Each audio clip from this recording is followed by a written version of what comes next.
De esta forma, lo que hoy queremos es hacer una presentación de las principales novedades tributarias y mercantiles vinculadas a la normativa especial que se ha ido aprobando en esos últimos meses vinculadas al COVID. ¿Vale?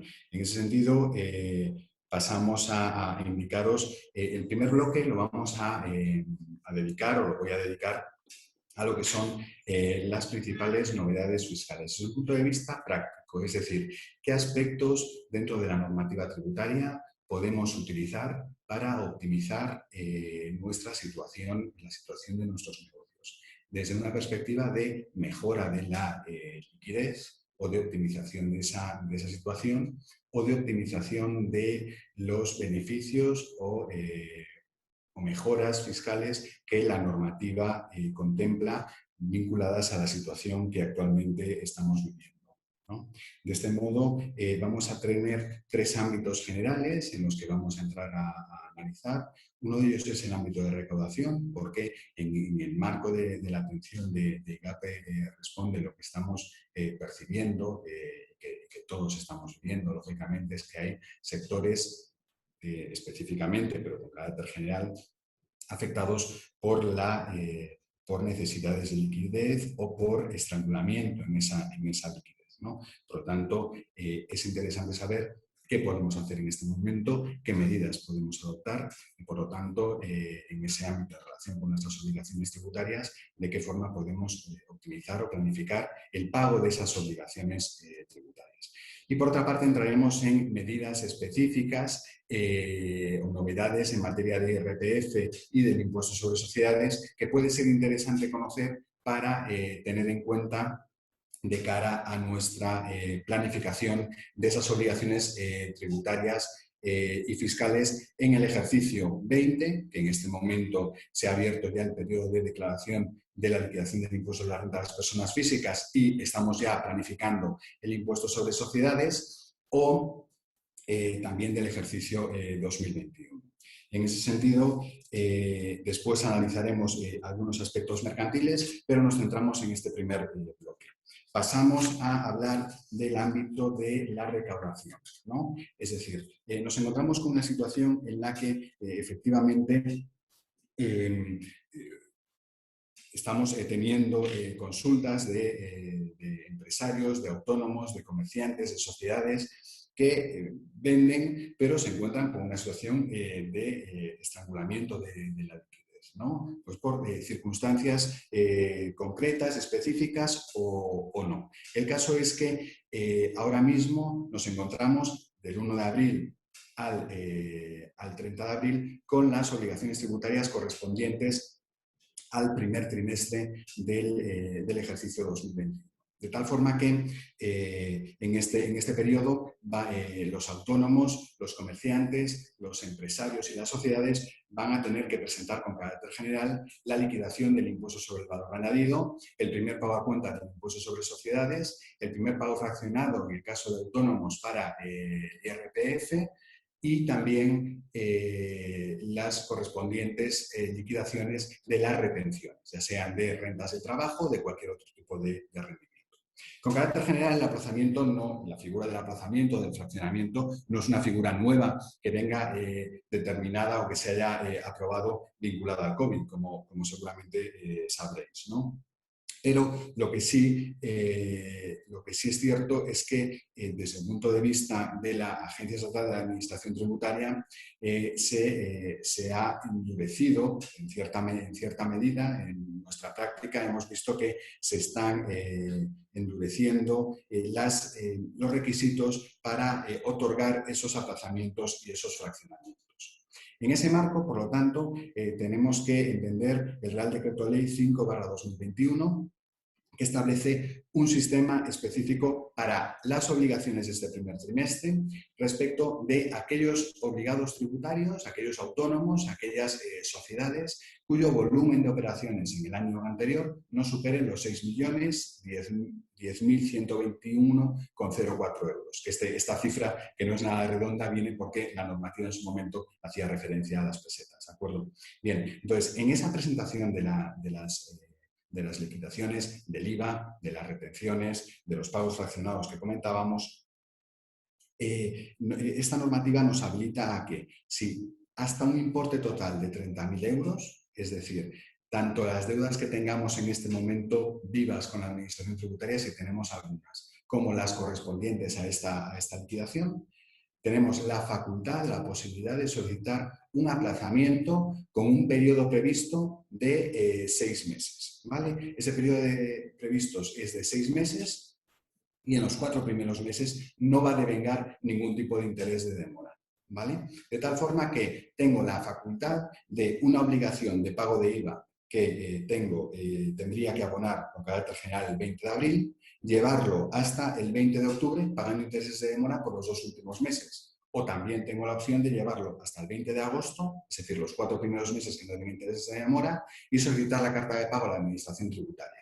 De tal forma que si en este momento estoy viviendo un estrangulamiento o una situación en la que la liquidez está ajustada y tengo una proyección o una previsión, aunque hacer previsiones en este momento, como sabéis, puede ser arriesgado, pero tengo una proyección y tengo un histórico de que mi actividad en el segundo semestre se reactiva y por lo tanto cuento con tener mayor liquidez, tengo esta ventana de oportunidad que se me ofrece. Con un elemento interesante, y es que puedo aplazar tanto el IVA como las retenciones, como he dicho, como los pagos fraccionados, cuando la normativa general no prevé o limita la posibilidad de aplazamientos para las retenciones y para el IVA. ¿Por qué lo limita? Bueno, pues porque al final en estas dos figuras los obligados tributarios ejercemos, por así decirlo, de recaudador de Hacienda, ¿no? De tal forma que cuando yo emito una factura por 1.000 euros y cobro a mi cliente 1.210, porque tengo un IVA del 21%, esos 210 en realidad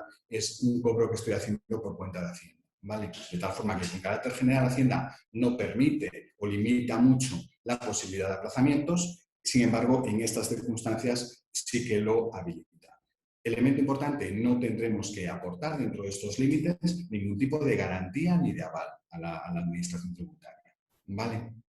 Que tenemos una liquidación que supera ese umbral de 30.000 euros, o sea, una cuota de IVA a pagar por 33.000. No tenemos, es decir, seguir y cumplimos el resto de los requisitos. Podemos solicitar carta de pago pagando parcialmente hasta que esa deuda quede en 30.000 o por debajo de los 30.000, de tal forma que podremos solicitar aplazamiento por ese umbral. Pasamos ahora a lo que serían las novedades en materia de IRPF, ¿no?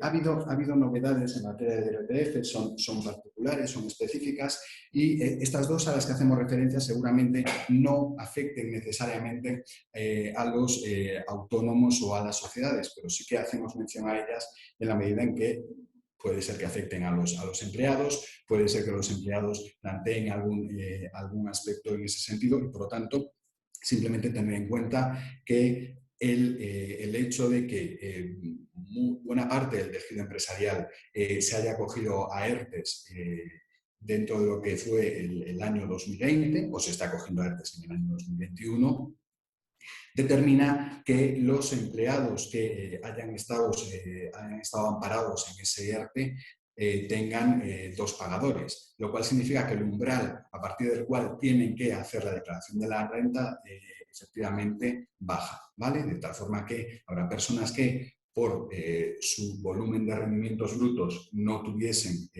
tradicionalmente que presentar la declaración del impuesto de la renta de las personas físicas, pero que sin embargo en este ejercicio 2020 tengan que hacer, ¿no? Un poco pasa similar con el ingreso mínimo vital, que aunque es una renta calificada fiscalmente como exenta, determina la obligación de presentar asimismo la declaración de la renta.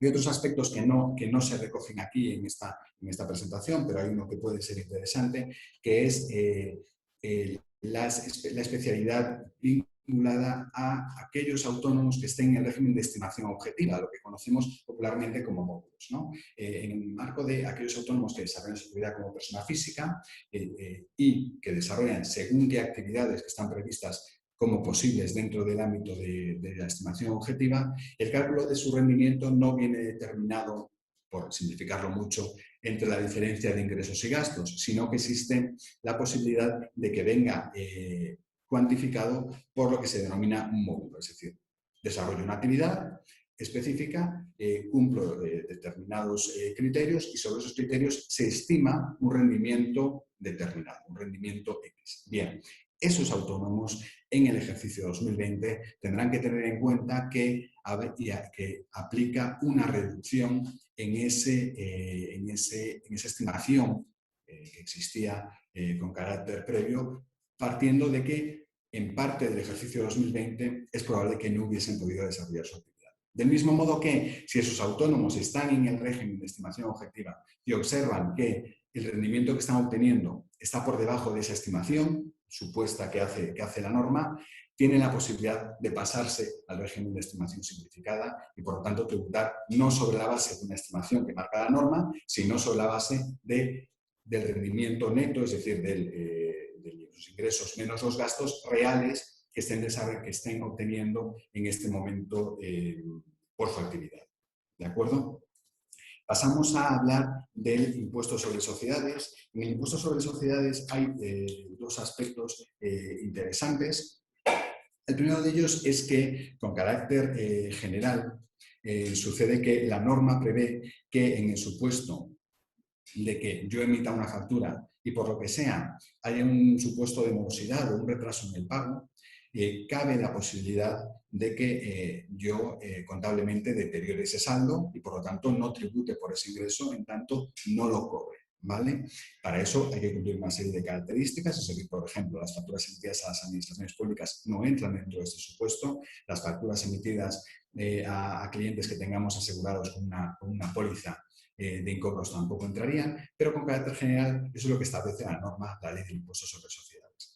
¿Pero qué exige? Que a fecha de devengo del impuesto, esto es con carácter habitual, si mi ejercicio económico coincide con el año natural, es 31 de diciembre, que a fecha 31 de diciembre se corresponda con facturas no cobradas emitidas a 30 de junio o antes. Es decir, con más de 6 meses de antigüedad respecto de la fecha de devengo del impuesto. Esto no implica que yo no cobre esa factura en el mes de febrero, en el mes de marzo del ejercicio posterior. No condiciona, no determina que esa factura va a ser incobrable para siempre. No, significa que desde que la he emitido hasta que se devenga el impuesto, ha pasado más de 6 meses y yo no la he percibido. Por lo tanto, la norma me permite no recoger ese ingreso dentro de lo que sería la liquidación del impuesto sobre sociedades. Pues bien, estableciendo una norma especial, ¿no?, vinculada a la situación que vivimos, el legislador lo que ha establecido es que esos 6 meses se conviertan en 3, ¿no? De tal forma que aquellas facturas emitidas antes de 1 de octubre del año 2020 y que a 31 de diciembre del año 2021 no se hubiesen cobrado y que cumplan con el resto de requisitos previstos en el artículo 13.1 de la ley del impuesto sobre sociedades, podrán ser deterioradas y serán fiscalmente deducibles. ¿Qué sucederá cuando lo cobre? En el ejercicio en el que lo cobre, ejercicio 2021, ejercicio 2022, pues que tributaré por ello, pero tributaré habiendo cobrado ese ingreso. De tal forma que se evita o se intenta evitar en la medida de lo posible un estrangulamiento en el que yo obtenga unos determinados ingresos, pero no haya percibido la liquidez vinculada a esos ingresos y tenga la obligación de presentar la liquidación del impuesto por esos ingresos que hoy todavía no se han convertido en liquidez para mi empresa. Y por otra parte, se previó, porque terminó en el mes de febrero, pero lo planteo para que lo tengamos en cuenta, la posibilidad de cambiar de régimen en el sistema de pagos a cuenta del impuesto sobre sociedades. El impuesto sobre sociedades, como sabéis, los empresarios que desarrolláis vuestra actividad a través de una sociedad, establece con carácter general 3 pagos fraccionados del impuesto. Es decir, son pagos adelantados de la liquidación del impuesto que presentaré en el año siguiente, ¿no? Estos 3 pagos fraccionados se hacen en el mes de abril. Ahora toca uno, el primer pago fraccionado del ejercicio 2021, en el mes de octubre y en el mes de diciembre. Bien, La norma establece dos sistemas para el cálculo de ese pago fraccionado, ¿no? El conocido como sistema de cuota, ¿no?, que está previsto en el artículo 42. El sistema de cuota es aplicar un porcentaje respecto de la última liquidación del impuesto que he presentado y sobre eso presento y hago el pago fraccionado, el pago adelantado, por así decirlo, de la liquidación del impuesto. Y el sistema de bases. El sistema de bases es un sistema en virtud del cual yo no hago el pago fraccionado según lo que me ha dado la última liquidación del impuesto, sino que tengo en cuenta cómo está yendo la evolución de mi actividad en el ejercicio en curso. Por ejemplo, en la liquidación del impuesto del primer pago fraccionado por el sistema de bases, yo tengo que tener en cuenta los ingresos y gastos de 1 de enero a 30 de marzo, correspondientes al primer trimestre. ¿Vale? Bien, lo que establecía la norma era la posibilidad de acogerse a ese régimen conocido como sistema de bases para evitar que las sociedades se vean obligadas a adelantar un pago fraccionado que en realidad no se va a corresponder a un beneficio que se va a materializar en el ejercicio en curso. Pasamos, si os parece, a las novedades mercantiles. Las novedades mercantiles ha habido varias modificaciones y varios aspectos relevantes, ¿no? En ese sentido, hay cuestiones, hay 3 ámbitos que hemos relacionado aquí y que nos parecen interesantes. El primero es la limitación respecto al reparto de dividendos, ¿vale?, para las sociedades. El segundo es el régimen sancionador por el no depósito, por el incumplimiento del depósito de cuentas anuales en el registro mercantil. Y el tercer ámbito es un ámbito concursal. Evidentemente, hay muchos aspectos que se están dando desde el punto de vista normativo que tienen incidencia. Sin ir más lejos, contamos ya con 2 sentencias que han estimado, uno de la Audiencia Provincial de Girona, una reclamación a la compañía aseguradora por las pérdidas vinculadas a la situación pandémica, ¿no? Esto evidentemente depende de las circunstancias de cada póliza y hay que ver cómo va evolucionando la jurisprudencia. Pero en ese sentido, lo que es importante es que dentro de esa vorágine, ¿no?, que el día a día nos obliga a estar pendientes al 120% de nuestro negocio, sí que tengamos en cuenta que determinados aspectos que pueden ser de interés, ¿vale? En ese sentido, paso a indicaros el correspondiente a reparto de dividendos. Como sabéis, en una sociedad los socios tienen facultad de acordar un reparto del dividendo, del beneficio generado dentro de la sociedad, sea esta sociedad anónima o sociedad limitada, con limitaciones vinculadas a que se destine a la reserva legal la parte que la normativa dispone, ¿no? Pero sí que se estableció en el ejercicio 2020 y también en el ejercicio 2021 para aquellas sociedades que se vean afectadas, que aquellas sociedades que habían solicitado o que están en este momento en situación de ERTE, se establece una limitación respecto a la capacidad de repartir dividendos. ¿En qué sentido? Es decir, si en el año 2020 mi sociedad ha solicitado un ERTE, ¿no?, y en ese momento termina el ejercicio 2020 y quiero acordar un reparto de dividendos, puedo hacerlo. No existe una limitación legal que me imposibilite repartir dividendos del ejercicio 2020. Ahora bien, tendré que reembolsar la parte correspondiente a la exoneración aplicada a las cuotas de la Seguridad Social. ¿De acuerdo? De tal forma que esto se refiere al ejercicio en el que estoy disfrutando. He solicitado y, por lo tanto, se me ha aplicado el expediente de regulación temporal de empleo. Puede ser en el año 20 o en el año 21. Teniendo en cuenta que el reparto de dividendos normalmente se hace tras haber finalizado el ejercicio en el siguiente año en el que se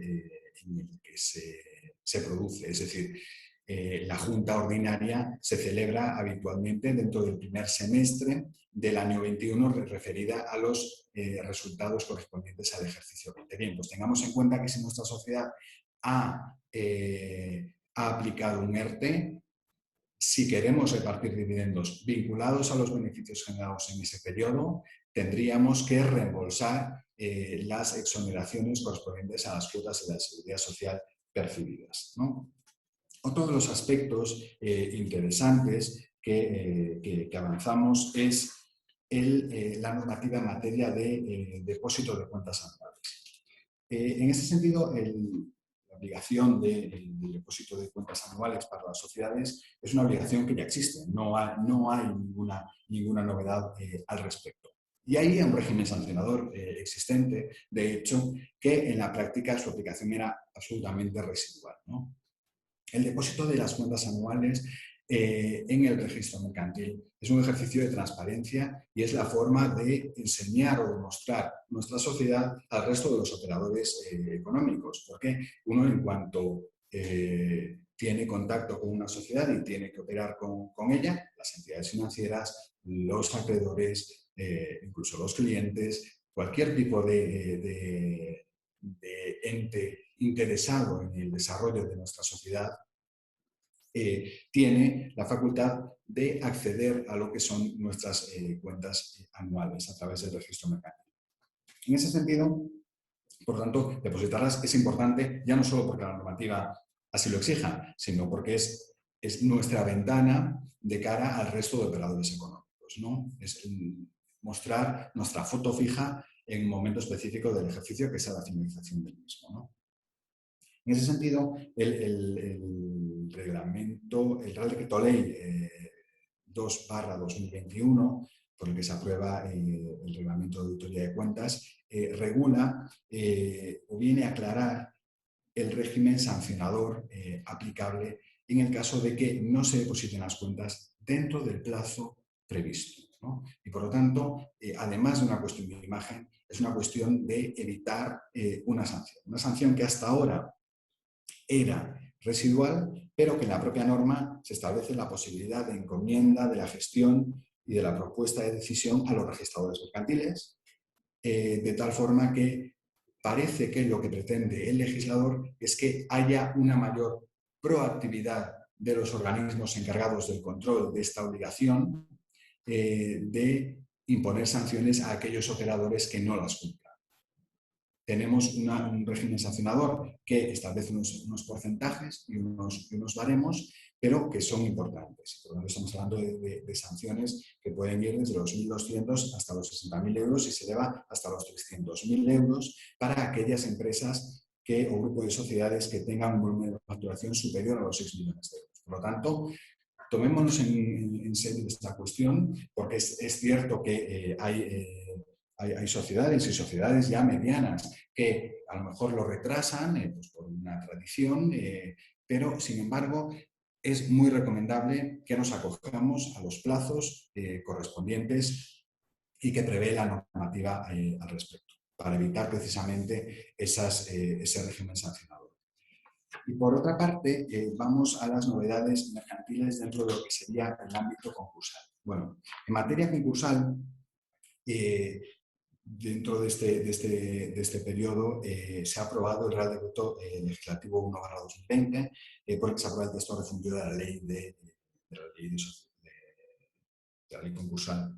En ese sentido, la cuestión esencial es que, además de esa aprobación del texto refundido de la ley concursal, sí que se han aprobado unos aspectos específicos vinculados a lo que es la moratoria de los concursos, de los acuerdos extrajudiciales y de los acuerdos de refinanciación, ¿no?